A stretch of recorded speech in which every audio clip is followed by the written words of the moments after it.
Dalam zamannya majulah berperang Nebukadnezar, Raja Babel.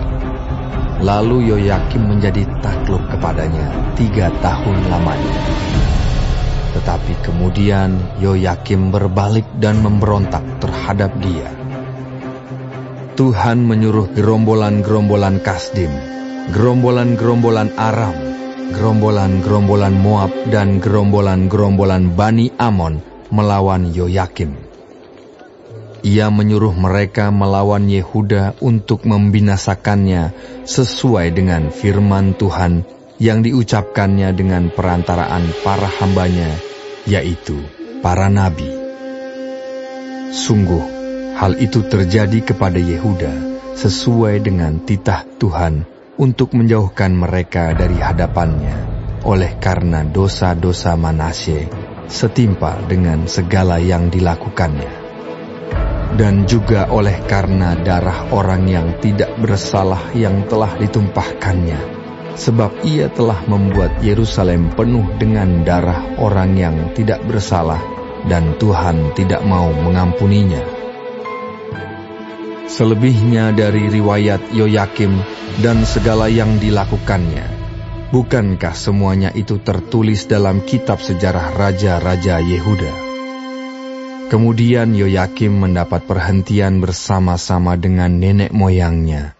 Maka Yoyakin, anaknya, menjadi raja menggantikan dia. Raja Mesir tidak lagi keluar berperang dari negerinya, sebab Raja Babel telah merebut segala yang termasuk wilayah Raja Mesir, mulai dari sungai Mesir sampai ke sungai Efrat. Yoyakin berumur 18 tahun pada waktu ia menjadi raja, dan 3 bulan lamanya ia memerintah di Yerusalem. Nama ibunya ialah Nehusta binti Elnatan dari Yerusalem. Ia melakukan apa yang jahat di mata Tuhan, tepat seperti yang dilakukan ayahnya. Pada waktu itu, majulah orang-orang Nebukadnezar, Raja Babel, menyerang Yerusalem dan kota itu dikepung.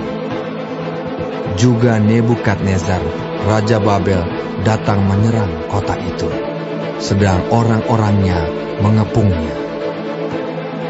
Lalu keluarlah Yoyakin, Raja Yehuda, mendapatkan Raja Babel. Ia sendiri, ibunya, pegawai-pegawainya, para pembesarnya, dan pegawai-pegawai istananya.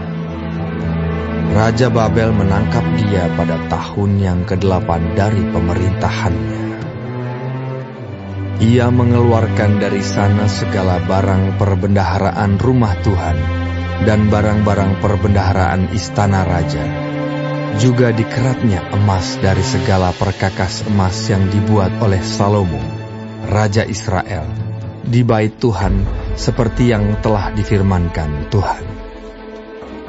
Ia mengangkut seluruh penduduk Yerusalem ke dalam pembuangan, semua panglima dan semua pahlawan yang gagah perkasa, 10.000 orang tawanan, juga semua tukang dan pandai besi. Tidak ada yang ditinggalkan, kecuali orang-orang lemah dari rakyat negeri. Ia mengangkut Yoyakin ke dalam pembuangan ke Babel, juga ibunda raja, istri-istri raja, pegawai-pegawai istananya dan orang-orang berkuasa di negeri itu, dibawanya sebagai orang buangan dari Yerusalem ke Babel.